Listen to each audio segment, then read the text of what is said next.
하나님, 2021년 또 1월 한 달을 마치고 2월 첫째 주 예배를 하나님 앞에 올립니다. 성령 하나님, 이 시간도 저희들을 찾아오셔서 이 예배가 온전히 하나님 앞에 올려지는 아름다운 예배가 되게 하여 주시옵소서. 저희들에게는 이 시간 말씀으로 인하여서 저들의 마음이 옥토가 되는 역사가 있게 하시고 하나님의 사랑하심을 체험하는 저희들이 되게 하여 주시옵소서. 오늘도 하나님, 참석하지 못한 아버지의 귀한 자들을 주께서 기억하시고 저들에게 믿음이 하나님 들어가게 하여 주시옵소서.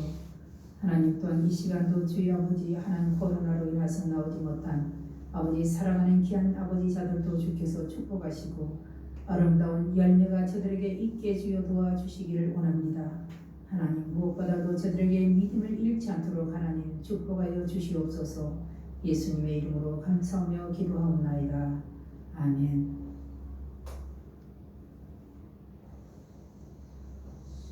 오늘 말씀 제목은 인생은 순례자입니다.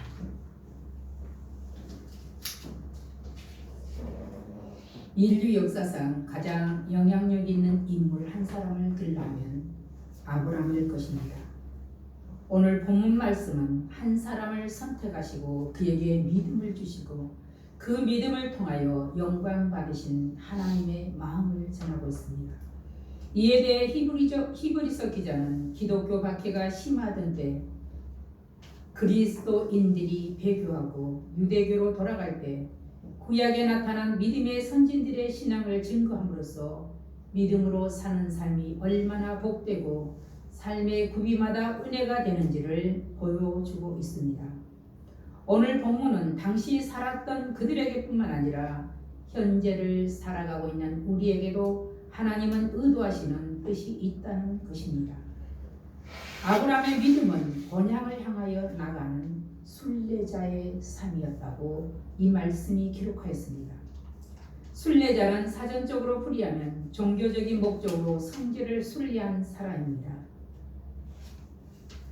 그렇지만 일반적인 사람들에게는 순례자는 노래하며 사는 삶이요 여행하는 삶들을 말하고 있습니다. 히브리서 기자는 초대교회에서 기독교 신학을 정리할 때 아브라함을 중요한 이치에 놓았다는 사실을 볼 수 있습니다. 그것은 아브라함의 믿음이 나그네와 같은 순례자의 삶을 살았기 때문입니다. 아브라함은 갈 바를 알지 못하였지만 부르심을 받을 때 믿음으로 순종하여 떠났다라고 말하고 있습니다. 아브라함은 기원전 19세기 지중해 연안 메소포타미아의 한 구석에 살던 지극히 평범한 사람이었습니다. 지금은 사우디아라비아, 이란 사이에 있는 수메르, 이라크입니다. 거기에 살았던 그가 복의 근원이요 믿음의 조상으로 자리매김할 수 있었던 것은 무엇일까? 초대교회부터 기독교의 출발과 신앙의 모범이 된 것은 무엇일까? 참으로 궁금합니다.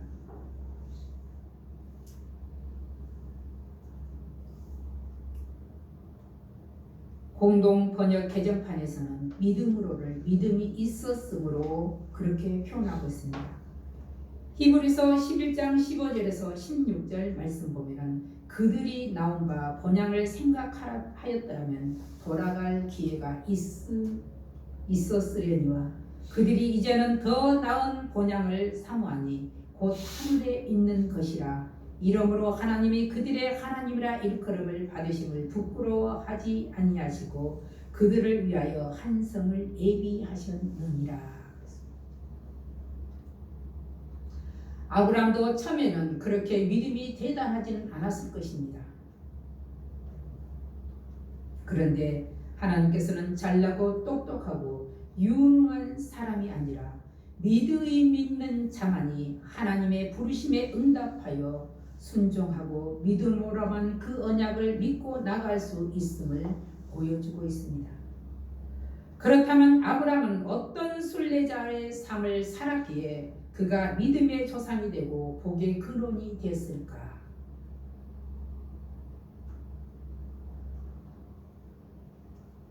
이 지구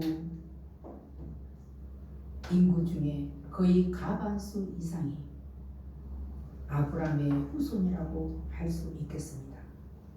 유대교, 기독교, 또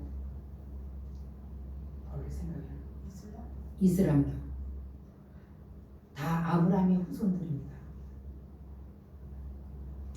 그 첫째는 아브라함은 하나님의 부르심에 믿음으로 응답하여 순례자의 삶을 살았습니다. 히브리서 11장 8절에는 믿음으로 아브라함은 부르심을 받았을 때 순종하여 장래의 유업으로 받을 땅에 나아갈 때 갈 바를 알지 못하고 나아갔으며 그랬습니다. 아브라함의 순례의 삶을 먼저 하나님의 부르심에서 시작하게 됩니다. 그에게 하나님의 말씀이 들려졌다는 것은 하나님의 큰 은혜라고 하겠습니다. 참으로 놀라운 일입니다. 어떻게 하면 아브라함처럼 하나님의 음성을 들을 수 있을까? 우리도 이 아브라함에 대해서 연구를 해볼 필요가 있습니다. 잠언서 8장 17절에는 나를 사랑하는 자들이 나의 사랑을 입으며 나를 간절히 찾는 자가 나를 만날 것이니라 그랬습니다. 은혜라는 단어를 우리가 사용할 때 세상적인 축복도 있겠지만 아브라함처럼 하나님의 음성을 듣고 그 음성에 응답하는 사람이 가장 은혜의 사람이라 할 수 있겠습니다. 이런 은혜가 여러분들에게도 함께 하시기를 주의 이름으로 축복합니다. 창세기 12장이나 히브리서 11장에서 갈대아 우르를 따라는 하나님의 말씀을 듣고 아브람 가족이 즉 그때 당시는 아브람 가족보다 베라의 가족이라고 말하는 것이 더 옳을 것입니다. 그의 가족이 갈대아 우르를 떠날 때 나홀과 그의 식구들은 가족의 지도자인 그의 아버지 데라와 함께 떠나지 않았다는 사실을 볼 수 있습니다. 이는 무엇을 보여주고 있습니까? 가족 사이에 의견이 일치 않았음을 우리에게 나타내 보여주고 있습니다. 우리 가운데도 마찬가지일 것입니다. 한 가정에 적은 몇 명의 수가 살지만 그 가족도 의견이 일치하지 않습니다. 다 생각들이 다릅니다.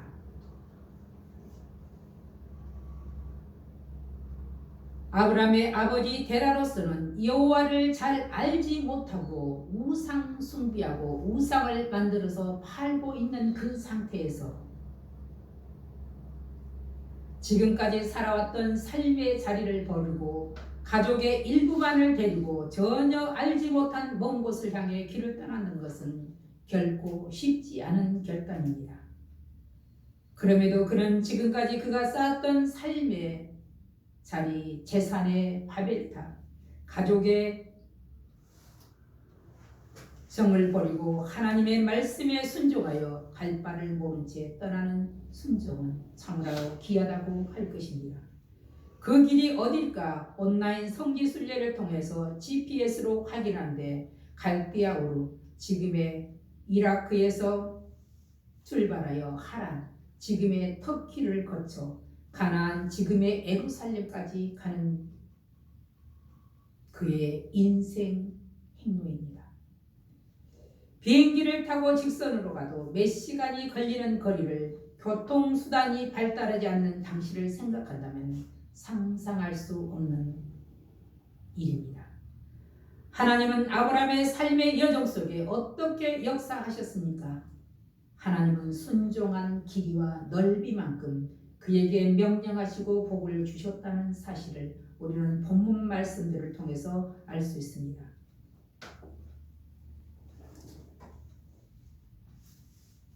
12장 같이 한번 읽어봅니다. 12절 같이 한번 읽거든요. 히브리서 11장 12절. 이러므로 죽은 자와 같은 한 사람으로 말미암아 하늘의 허다한 별과 또 해변의 무수한 모래와 같이 많은 후손이 생육하였느니라.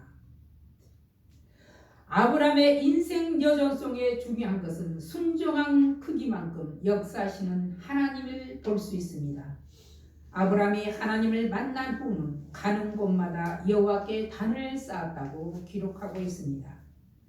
창세기 12장 8절에 보면 거기서 베델 동쪽 산으로 옮겨 장막을 치니 서쪽은 베델이요 동쪽은 아이라. 그가 그곳에서 여호와의 단을 쌓고 여호와 이름을 불렀더라 그랬습니다.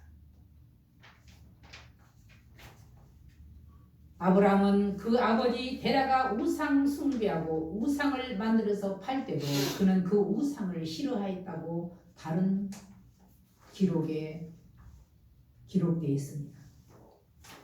신명기 30장 19절에서 20절 말씀 중에 내가 오늘날 천지를 불러서 너희에게 증거를 삼노라. 내가 생명과 사망과 복과 저주를 내 앞에 두었은즉 너와 내 자손이 살기 하여서 생명을 택하고 내 하나님 여호와를 사랑하고 그 말씀을 순종하여 그에게 복종하라. 그는 내 생명이시오 내 장수이시니 여호와께서 내 열조 아브라함과 이삭과 야곱에게 주리라고 맹세하신 땅에 내가 거하라. 하나님은 이렇게 아브라함에게 명령하셨습니다. 이로 보아 부르심에 순종하여 갈 바를 알지 못하고 나 같은 아브라함처럼 하나님의 부르심에 순종하는 자만이 하나님이 원하시는 순례자의 삶을 걸어갈 수 있다고 하겠습니다. 두 번째는 하나님의 약속을 붙잡는 믿음이었습니다. 히브리서 11장 9절 믿음으로 그가 이방의 땅에 있는 것 같이 약속의 땅에 거류하여 그랬습니다.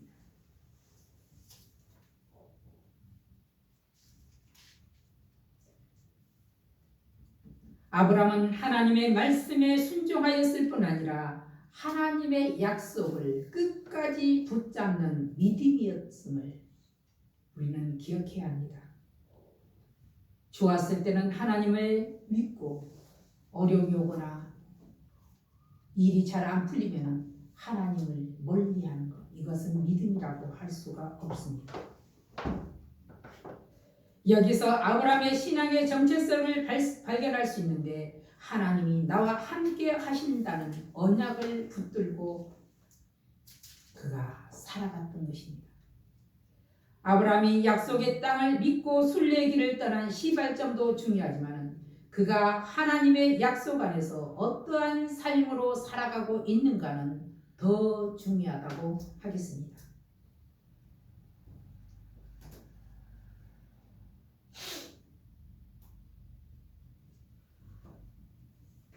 역대하 7장 14절 말씀 보면 내 이름으로 일컫는 내 백성이 그 악한 길에서 떠나 스스로 겸비하고 기도하여 내 얼굴을 구하면 내가 하늘에서 듣고 그 죄를 사고 그 땅을 고칠지라 그랬습니다. 스스로 겸비하고 기도하여 내 얼굴을 구하면 민수기 6장의 축복장도 그렇습니다. 하나님께서 하늘에서 듣고 그 죄를 사고 그 땅을 고칠지라. 하나님 아버지의 언약이 우리의 소망이 될 줄 믿습니다. 지금은 우리의 기도가 필요한 때입니다. 하나님의 약속에 붙들린 자만이 힘든 세상이라도 그 이상을 보고 하나님의 약속을 붙들고 능력된 삶을 살아갈 수가 있습니다. 창세기 12장에서 보면 실제 아브라함의 생전에는 하나님께서 약속하신 축복을 받은 것이 많지 않습니다. 그러나 그가 후손에게 주실 약속을 믿고 살았다는 것을 오늘 말씀이 강조하고 있습니다. 누가복음 4장에 보면 예수님께서 가버나움에서 이적을 행하시사 예수님의 고향 나사렛 사람들이 부러워합니다. 다른 이방의 많은 사람들도 예수님을 그리워합니다. 그러나 정작 예수님이 나사렛에 왔을 때 고향 사람들은 예수님과 함께하는 축복을 누리지 못합니다.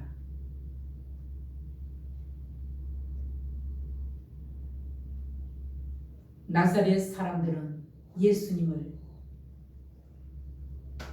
요셉의 아들, 목수 요셉의 아들 예수로만 보았기 때문입니다. 그때 예수께서는 내 말이 너희에 응하지 않아서 그렇다고 말씀하고 계십니다. 나사렛 사람들이 예수님을 동네 낭떠러지에서 밀쳐버리려 하자 예수님은 피하여 다른 마을로 갔다고 우리에게 교훈하고 있습니다. 가까이 있는 사람은 귀중한에도 귀중한 줄을 잘 알지 못합니다. 오늘날에도 마찬가지입니다. 가까이 있는 자에게는 우리가 너무 소홀할 수 있다 이 말입니다.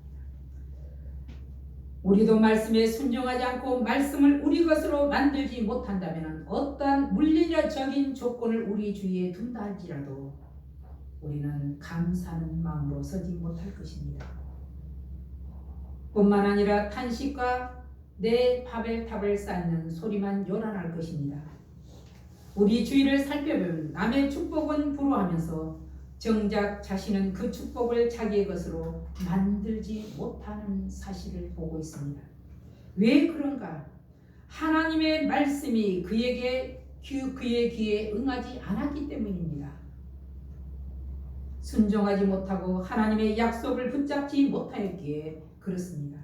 하나님을 신뢰하지 못한다는 것이죠. 세 번째는 영원한 도성. 아브라함은 영원한 도성 본향을 향해서 가는 삶이었습니다. 10절 우리 같이 한번 읽어봅니다. 10절. 이는 그가 하나님이 계획하시고 지으실 터가 있는 성을 바랐습니다. 아멘. 이것이 믿음입니다. 오늘 본문의 전체적인 흐름이 바로 이것입니다. 아브라함의 순례자의 삶은 순종과 약속을 붙잡았을 뿐만 아니라 순종과 함께 약속과 인내인 것을 보여줍니다. 뭘 보았기 때문에? 하나님이 계획하시고 지으실 터가 있는 성을 바랐기 때문입니다. 하나님께서 아브라함과 그의 후손들을 택하시고 세상에 대한 하나님의 복음을 위하여 아브라함의 혈통을 따라서 그리스도께서 하나님의 계획을 성취하시기 위해서 세상에 오셨습니다.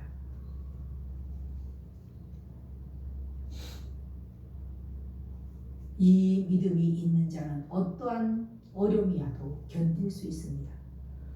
우리도 늘 내 삶의 가치를 셈하고 살아야 하겠습니다. 성경이 주는 말씀의 가치가 내 삶에 비례할 수도 있고 반비례할 수도 있습니다. 그러므로 믿음의 사람은 결코 주저앉아 변화산의 제자들처럼 여기가 좋사오니 하고 자기 만족에 안주하는 사람이 아닐 것입니다. 하나님의 은혜에 붙들린 사람은, 말씀에 붙잡혀 사는 사람은 그 자리에서 일어날 것입니다. 아브라함처럼 우리 현재 눈에 보이지 않는 영원한 성을 향하여서 일어설 것입니다. 아브라함은 이 세상의 조건보다는 하나님께서 언약하시고 영원한 도상으로 부르시는 확신 속에서 하나님을 찬양하며 하나님께 영광 돌리는 삶으로 살았음을 우리는 교훈 삼아야 합니다. 16절 우리 한번 같이 읽어봅니다. 16절. 그들이 이제는 더 나은 본향을 사모하니 곧 하늘에 있는 것이라. 이러므로 하나님이 그들의 하나님이라 일컬음을 받으심을 부끄러워하지 아니하시고 그들을 위하여 한 성을 예비하셨느니라. 아멘. 성도는 이와 같이 이미 영혼을 살고 있으며 영혼을 바라보고 소망 속에 살아가는 신앙이어야 합니다. 오늘 본문이 이를 교훈하고 있습니다. 믿음은 보이는 가치에서 보이지 않는 가치로 나아가는 것입니다. 하나님 이렇게 더 나은 본향을 향하여 가도록 성령을 통하여 인도하고 계십니다. 창세기 12장 9절에는 점점 남방으로 옮겨갔더라 이랬습니다. 히브리 원문에는 옮겼다라는 말은 말뚝을 뽑았다는 것입니다. 말뚝을 박을 때는 고정시키는 것입니다. 멀리 못 가게 그 주위만 돌도록. 그런데 점점 남방으로 옮겨갔더라. 말뚝을 뽑았다. 더 나은 본향을 향하여 아브라함의 발걸음이 계속 옮겨지고 있음을 보여주고 있습니다. 하나님은 우리의 삶의 현장에서도 말뚝을 깊이 박는 것을 기뻐하지 않는다는 사실을 이 본문을 통해서 알 수 있습니다. 인간은 안주하려고 하는 습성 때문입니다. 히브리서 11장 10절에는 이는 하나님의 경영하시고 지으실 터가 있는 성을 바랐습니다. 우리는 100번을 들어도 모자랍니다. 하나님이 설계하시고 지으신 터를 말합니다. 하나님께서 노아에게도 영원한 본향인 성을 지으실 것을 말씀하셨습니다. 그는 믿음으로 지은 방주를 통하여 구원을 얻었습니다. 아브라함은 하나님이 손수 지으신 본향을 향하여 가는 믿음입니다. 하나님께서는 그때마다 시대마다 하나님께서는 믿음의 사람을 택하셔서 그들을 위해 구원을 이루셨습니다. 결론입니다. 아브라함의 믿음은 부르심에 순종하여 그 언약을 붙들고 영원한 본향을 향하여서 나아가는 삶이었습니다. 그 전 생에는 순례의 삶입니다. 우리도 이 땅에 태어나서 사는 삶이 바로 순례의 삶입니다. 하나님은 분명히 믿음으로 나오는 자기 백성을 찾으시고 장래를 약속하시며 상 주시고 끝까지 영원한 본향으로 인도하심을 믿음의 증거를 통해서 보여주고 있습니다. 우리 모두가 하나님과 동행하는 삶이 되시기를 주의 이름으로 축복합니다. 세상에서 삶의 여정이 믿음 안에서 우리의 삶이 아브라함과 같은 은혜로 하나님이 친히 건축자가 되어서 지으시는 영원한 안식처를 향하여서 꾸준히 나가는 믿음의 순례자들이 되시기를 주의 이름으로 축복합니다. 아멘. 하나님 감사합니다.